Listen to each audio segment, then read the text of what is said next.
O ar está frio contra sua pele. A pedra sob seus pés ainda protege a umidade da noite. Você está em um pequeno espaço esculpido na rocha, parte casa, parte caverna, como aquelas descobertas em escavações na antiga Nazaré, onde arqueólogos identificaram estruturas do primeiro século com paredes de calcário bruto e aberturas estreitas que mal deixam a luz entrar. O silêncio é quase absoluto, até que algo muda. Você sente antes de ver uma presença. Não é o vento, não é o som distante do vilarejo acordando, é diferente, tenso, como se o próprio ar tivesse peso. E então, uma voz, clara, direto, impossível. Você foi escolhido. Seu coração dispara tão forte que parece ecoar nas paredes de pedra ao seu redor. Sua insuficiência respiratória. Isso não faz sentido. Nada disso faz sentido. Você não pediu por isso. Você não estava qualificado. E o mais estranho é que não parece um sonho. Escavações na região da Galileia mostram que casas como essa tinham apenas 1 ou 2 cômodos, com tetos baixos, sustentados por vigas simples e o cheiro constante de óleo queimado das pequenas lâmpadas de barro. Agora, imagine esse espaço, feito por algo que não pertence a este mundo. Mas isso não é o mais assustador. O que vem a seguir é, porque a voz continua, e cada palavra parece rasgar a realidade que você conhecia até agora. Você tenta entender, tenta encontrar lógica, mas sua mente trava no meio do caminho. Como isso seria possível? Como algo assim poderia acontecer com você? E então vem a frase que derrota qualquer tentativa de controle. Você vai gerar um filho. O tempo para. Seu corpo não responde. Seu pensamento entra em colapso, porque você sabe exatamente o que isso significa. E você também sabe que isso não pode acontecer. Mas ainda não é o pior, porque naquele instante, naquele exato segundo, sua vida como você conhecia acabou. Você ainda está ali. A voz desapareceu por um instante, mas o peso dela continua no ar, como fumaça presa dentro de uma casa baixa de pedra. Você sente o chão compacto sob os pés, sente a aspereza da parede de calcário perto da sua mão, sente o frio subindo pela pele antes mesmo de entender o que acabou de ouvir.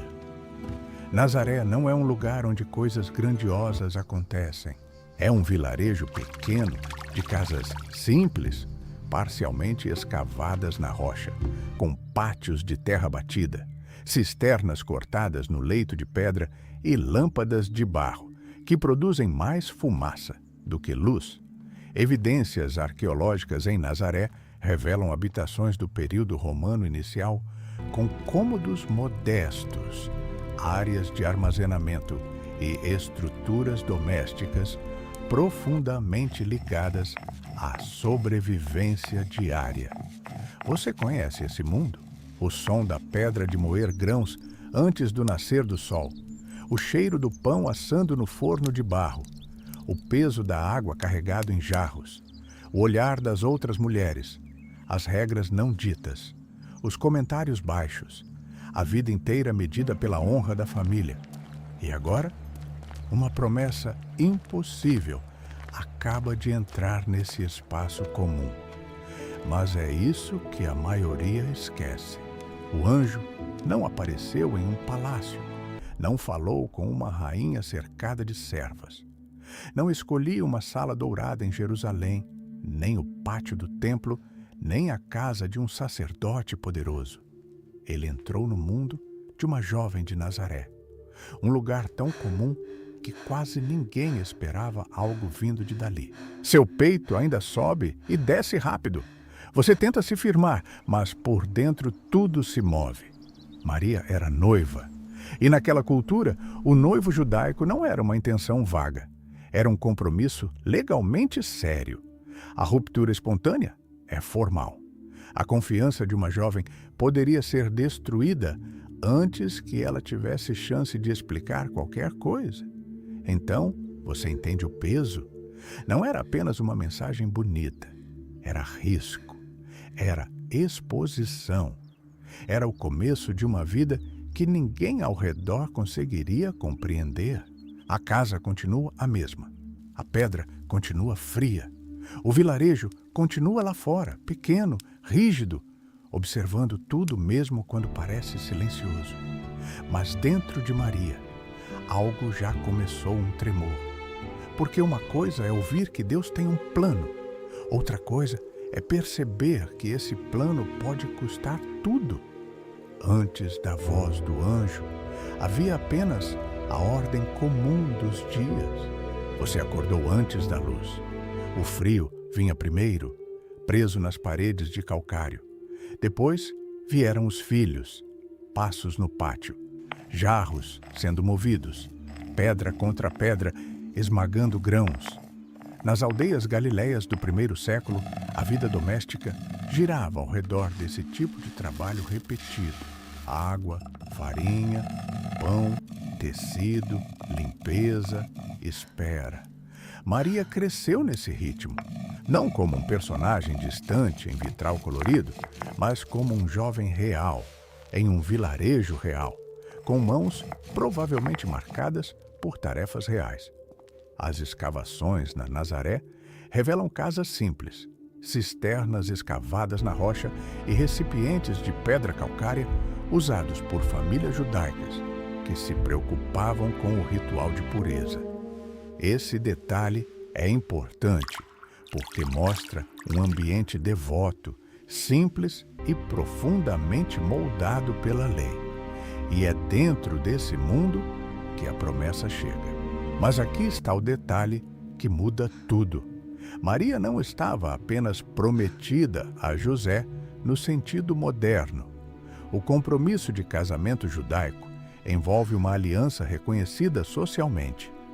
Mesmo antes de a vida conjugal começar, a noiva já carregava o peso da honra familiar. Qualquer suspeita poderia se espalhar rapidamente.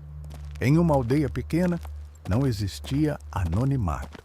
Um olhar demorava mais que uma frase. Um silêncio poderia condenar.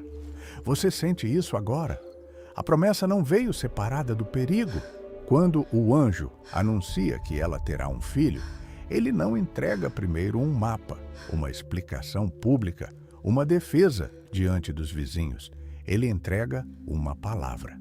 E essa palavra coloca Maria diante de uma realidade que a lógica humana não consegue proteger. Ela sabe quem é José, sabe quem são os vizinhos, sabe como as histórias correm entre pátios, poços e portas baixas. Sabe que ninguém ouviu o anjo além dela. Evidências arqueológicas mostram que a Nazaré era pequena, construída em torno de espaços domésticos próximos, onde atividades como mais grãos, armazenar água e preparar pão aconteciam em áreas abertas. Isso significa que a vida era visível, a privacidade era limitada, a confiança era comunitária.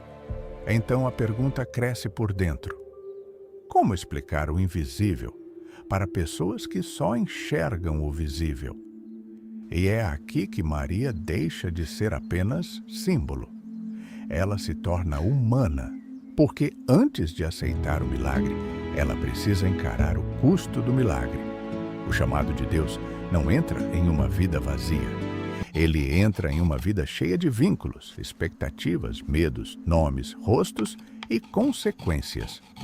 E naquele pequeno espaço de Nazaré, antes que o mundo soubesse o nome de Jesus, uma jovem teve que enfrentar sozinha a primeira sombra da promessa. Porque o céu já foi falado, mas a terra ainda não entendia. A mensagem ficou suspensa no ar. Você tenta organizar as palavras, mas elas não obedecem. Elas se movem dentro de você como água agitada em um jarro de barro. Você dará à luz um filho. Ele será grande. Será chamado Filho do Altíssimo. Cada frase parece maior que a casa, maior que Nazaré, maior que qualquer futuro que você imaginou. E ainda assim, você está ali, não em um templo cheio de incenso, não diante dos sacerdotes, não cercada por testemunhas. Só você, uma pedra fria, uma luz fraca, um cheiro de barro, óleo e poeira. Lucas registra que Maria ficou perturbada com a saudação do anjo. Não foi incredulidade vazia. Foi o choque de alguém tentando entender por que o céu a chamaria pelo nome. Nas casas galileias simples, como as reveladas pelas escavações em Nazaré, os espaços eram pequenos, práticos, feitos para sobreviver, não para receber anúncios que abalariam a história humana. Você respira fundo, tenta achar uma saída racional, mas não há, porque a promessa toca exatamente o ponto impossível. Você não conhece homem. A pergunta nasce sem rebeldia, mas com espanto. Como aconteceu isso? É a pergunta de quem não está recusando Deus, mas tentando sobreviver ao tamanho do que Deus acabou de dizer. E isso levanta algo que quase ninguém percebe. Maria não pede um sinal para fugir. Ela pede entendimento para permanecer. A ação dela é pequena, mas profunda. Ela pergunta, ela tenta compreender. Ela coloca a própria confusão diante do anjo em vez de escondê-la. E por um instante, parece que uma resposta resolveria tudo. Mas não resolvo, porque a resposta é ainda mais misteriosa. O Espírito Santo virá sobre você. Agora o impossível não ficou menor, ficou sagrado. Você sente o peso disso no corpo. A garganta seca, as mãos imóveis, o coração batendo contra as costelas. O Deus de Israel, o Deus que pairava sobre as águas sem princípio, agora está sendo mencionado dentro de uma casa pobre de Nazaré. Evidências arqueológicas mostram que as famílias judaicas da Galileia usavam objetos de pedra calcária para manter práticas de pureza ritual. Esse detalhe torna a cena ainda mais forte. Maria vive em um mundo onde a santidade não é teoria, é rotina, é cuidado, é obediência diária. Mas agora, a santidade não está em um vaso, está entrando nela. E o pior ainda não tinha acontecido, porque entender o método não eliminou o risco. A promessa poderia ser divina, mas a gravidez seria visível. O anjo poderia explicar o céu, mas não explicaria Maria para cada rosto da aldeia. A resposta poderia ficar entusiasmada com a alma por um segundo, mas não protegeria automaticamente sua confirmação. Então você percebe as limitações. Maria pode perguntar: posso ouvir? Podemos tentar compreender, mas não pode controlar o que virá depois. E esse é o primeiro colapso silencioso da promessa. Quando Deus explica o suficiente para você confiar, mas não o bastante para você se sentir seguro. O medo não chega como um grito, ele chega como uma imagem. Você vê o rosto de José antes mesmo de ouvir qualquer voz. Vê o silêncio dele. Vê os olhos tentando entender o que nenhuma explicação humana conseguiria organizar. E, por um instante, a promessa que parecia luz começa a projetar sombra sobre tudo o que você ama. Porque agora a ação de Maria não é apenas ouvir, é carregar. Carregue uma palavra que ninguém mais ouviu. Carregar uma verdade que ainda não aparece. Carregar um futuro que, quando começar a aparecer em seu corpo, poderá ser interpretado como vergonha. Nas aldeias pequenas da Galileia, as casas ficavam próximas. Os pátios eram lugares de trabalho coletivo e o poço era mais que fonte de água. Era ponto de encontro, notícia e julgamento. Escavações em Nazaré revelam habitações simples, cisternas talhadas no calcário e espaços domésticos no dia a dia deixam pouca margem para segredo. Você sabe disso. Maria também sabia. O som de um jarro sendo colocado no chão poderia interromper uma conversa. Um olhar entre duas mulheres poderia carregar uma acusação inteira. Uma ausência no horário comum poderia virar pergunta. E perguntas, em vilarejos pequenos, raramente morrem sozinhas. Mas o que mais pesa não é apenas o que diriam dela, é o que diriam de Deus. Porque se a promessa fosse mal compreendida, não seria apenas Maria que pareceria manchada. A história santa pareceria escândalo. O milagre pareceria culpa. O chamado pareceria desonra. O que a maioria das pessoas sente falta é disso. O anúncio do anjo não tirou Maria da realidade. Ele a colocou mais profundamente dentro dela. Ela não recebeu uma promessa protegida por aplausos. Recebeu uma promessa cercada de possíveis acusações. Na cultura judaica do período, a honra familiar era uma estrutura pública e o casamento envolvia mais do que sentimentos privados. Envolve nome, linhagem, confiança e comunidade. Então aparece uma limitação. Maria pode crer, mas não pode obrigar José a crer. Pode saber que o anjo falou, mas não pode fazer a aldeia ouvir a mesma voz. Pode guardar a verdade no coração, mas não pode impedir que outros chamem de mentira. E é aqui que a tensão cresce de verdade. Porque a fé de Maria não começa quando tudo fica claro, ela começa quando tudo pode ser mal interpretado. Você sente o peso no estômago, a boca seca, uma pele fria, o corpo inteiro percebendo que a obediência pode querer o lugar seguro que você imagina ocupar no mundo. E ainda assim, o anjo permanece. A promessa permanece. O silêncio entre as frases parece longo demais. Talvez Maria pense na porta da casa de José. Talvez pense na voz dos pais. Talvez pense nas mulheres no caminho do poço. Talvez pense no próprio nome sendo repetido em sugestões, até deixar de pertencer a ela.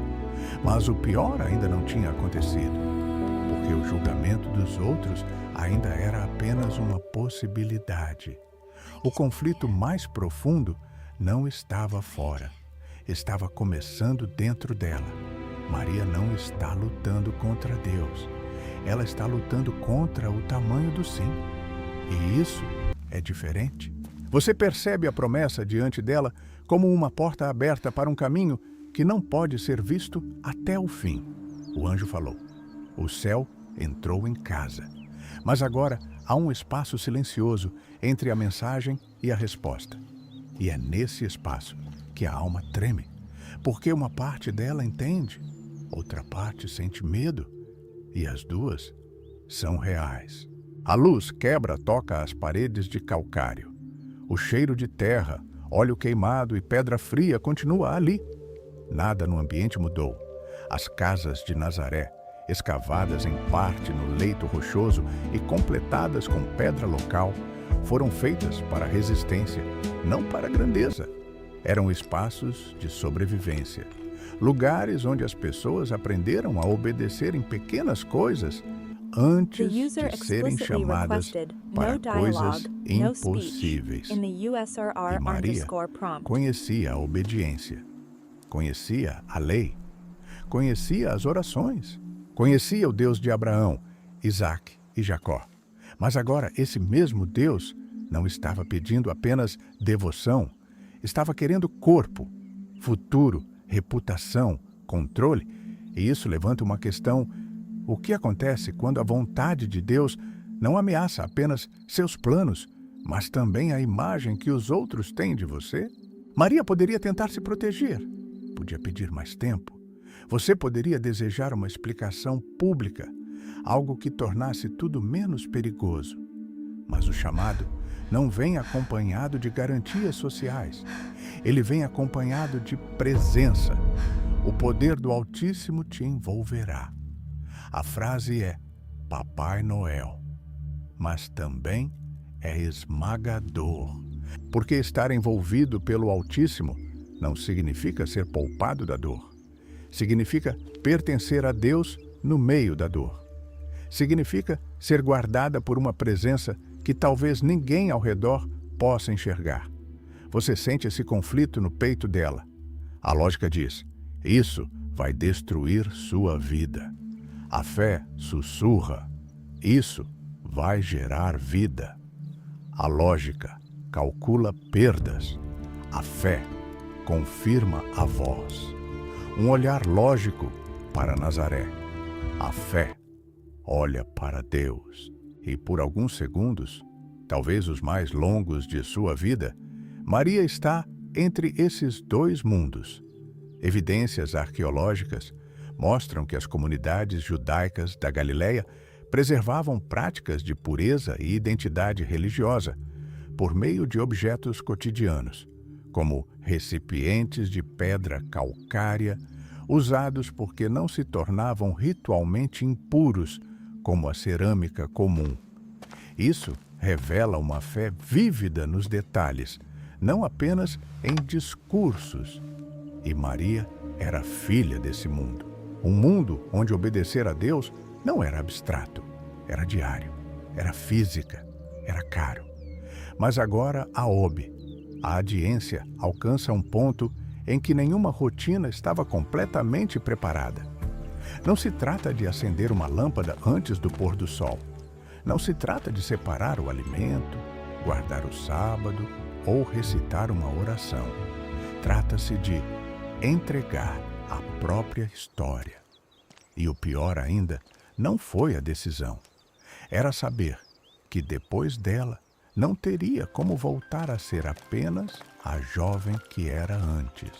Porque quando Deus coloca uma promessa dentro de alguém, essa pessoa pode tentar continuar igual por fora, mas por dentro tudo já mudou. O silêncio agora parece maior que a mensagem. O anjo falou, mas Maria ainda precisa responder. E por um instante, você sente como se o mundo inteiro estivesse suspenso naquela pequena casa de pedra. Lá fora, Nazaré continua comum. Alguém talvez caminhe com um jarro. Um animal se move no pátio. A manhã segue seu curso como se nada tivesse acontecido. Mas dentro dela, tudo está parado. Porque há momentos em que Deus fala e depois permite silêncio. Não o silêncio da ausência, o silêncio da decisão. Maria não recebe uma visão completa do futuro. Ela não vê Belém, não vê a fuga para o Egito, não vejo a cruz, não vê o túmulo vazio. Ela recebe apenas o suficiente para dar o próximo passo. E isso talvez seja a parte mais difícil da fé. Evidências arqueológicas mostram que as casas humildes de Nazaré eram construídas com pedra local e áreas escavadas no calcário, criando ambientes fechados, simples, com pouca luz natural. Imagine esse espaço agora, não como um cenário distante, mas como uma pressão real ao redor do corpo. Pouca luz, pouco ar, poucas respostas. E ainda assim, uma promessa imensa. O que a maioria das pessoas sente falta é disso. O céu não elimina o tremor humano. A presença de Deus não transforma Maria em pedra. Ela continua jovem, continua noiva, continua vivendo em uma aldeia onde todos conhecemos todos. Continua tendo um nome que pode ser ferido, um futuro que pode ruir, um coração que pode temer. A restrição final aparece no silêncio. Ela não pode prever, não pode controlar, não posso provar, só posso confiar. E esse é o ponto onde muita gente desiste. Quando a obediência não vem com explicação suficiente para entusiasmar a mente, apenas com presença suficiente para sustentar a alma. Você sente a respiração dela desacelerar. Não porque o medo desapareceu, mas porque algo mais profundo começa a surgir por baixo dele. A confiança não entra como explosão. Ela entra como raiz, lenta, invisível, teimosa, descendo até onde o medo não consegue arrancar. E agora, tudo depende de uma resposta, porque a promessa foi entregue, o risco foi revelado, o impossível foi anunciado. Mas Deus ainda não forçou nada. Ele espera. E talvez esse seja um dos detalhes mais impressionantes de toda a cena. O Todo-Poderoso entra em uma casa simples de Nazaré e aguarda o sim de uma jovem desconhecida. O universo prende a respiração. Ó anjo, permanece. Maria sente o peso da própria liberdade. E antes que qualquer ventre cresça, antes que qualquer profecia se cumpra, antes que qualquer estrela brilhe sobre Belém, uma decisão precisa nascer primeiro. Então Maria responde, não como alguém que entendeu tudo, não como alguém que já venceu o medo, mas como alguém que ouviu a voz. A pedra continua fria, a casa continua simples, Nazaré continua pequena, nada ao redor parece digno de um momento que dividiria a história. E talvez seja exatamente esse o ponto. Deus não esperou Maria subir até um lugar grandioso. Ele desceu até o lugar onde ela estava. Escavações na Nazaré revelam casas humildes, parcialmente cortadas no calcário, com pátios simples e espaços domésticos comuns. É dentro de um mundo assim, sem ouro, sem trono, sem testemunhas importantes, que uma das maiores respostas humanas já foi dada. A Deus nasce. Eis aqui a serva do Senhor. As palavras são pequenas, mas o peso atravessa séculos. Porque naquele momento, Maria não está apenas aceitando uma notícia. Ela está entregando o controle. Está dizendo sim antes de saber como José reagirá. Sim, antes de saber como a aldeia falará. Sim, antes de saber onde esse caminho terminará. Mas aqui está o que muda tudo. O milagre não começa com ausência de medo. Começa com rendição. Cumpra-se em mim segundo a tua palavra. E então o silêncio muda. Não fica vazio, fica sagrado. Você sente como se o ar voltasse aos pulmões, mas não do mesmo jeito. Algo invisível foi plantado. Algo eterno entrou na fragilidade humana. A promessa já não está apenas diante dela, está dentro do futuro dela. Maria permanece no mesmo lugar, mas já não é a mesma. A jovem de Nazaré acaba de se tornar o ponto onde o céu toca a terra. E o mundo ainda não sabe. José ainda não sabe. A aldeia ainda não sabe. Mas naquele pequeno espaço de pedra, Deus encontrou uma resposta. E essa resposta mudou tudo. Ó anjo, se vai. E talvez esse seja o primeiro choque depois do milagre. A presença que encheu a casa desaparece, mas a consequência fica. A pedra ainda está ali. O chão ainda é o mesmo. A luz ainda entra fraca pelas aberturas estreitas. Nazaré continua pequena demais para guardar um segredo tão grande. Mas Maria já não carrega apenas uma promessa. Ela carrega uma ruptura. Agora cada som comum parece diferente. O jarro sendo levantado, os passos no pátio, as vozes do lado de fora. Tudo continua normal, menos ela. Evidências arqueológicas mostram que a vida doméstica na Nazaré era simples e visível, organizada em casas próximas, pátios partilhados e estruturas de pedra calcária.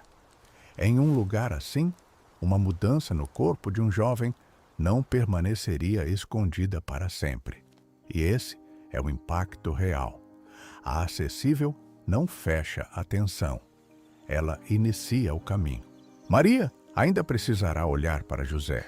Ainda será necessário enfrentar perguntas. Ainda será necessário passar dias comuns carregando uma verdade impossível de provar. Mas algo mudou para sempre. Antes, ela era uma jovem esperando o casamento. Agora, ela é uma serva carregando a palavra. Antes, seu futuro parecia seguir a ordem esperada. Agora, seu futuro pertence a Deus. E o mais profundo é isso: o sim de Maria não tornou sua vida mais fácil, tornou sua vida sagrada. Porque quando Deus entra em uma história, Ele nem sempre tira o peso. Às vezes, Ele transforma o peso em missão. E talvez seja aqui que a história toca você. Porque todo chamado verdadeiro tem um instante parecido, a hora em que Deus fala, mas ainda não explicou tudo. A hora em que você sabe que obedecer vai mudar sua vida, mas desobedecer mudaria sua alma. Maria disse sim antes de ver o caminho inteiro. E talvez fé seja exatamente isso. Não controle o futuro, mas confie em quem ou segura. Um jovem de Nazaré não sabia tudo o que viria depois. Belém, uma manjedoura, uma fuga, uma dor, uma cruz, a ressurreição. Mas aquela não foi a última decisão difícil de Maria. O que aconteceu depois exigiu ainda mais dela. Se essa história falou com você, deixe o like, se inscreva no canal e escreva nos comentários. Qual promessa de Deus você ainda tem medo de aceitar?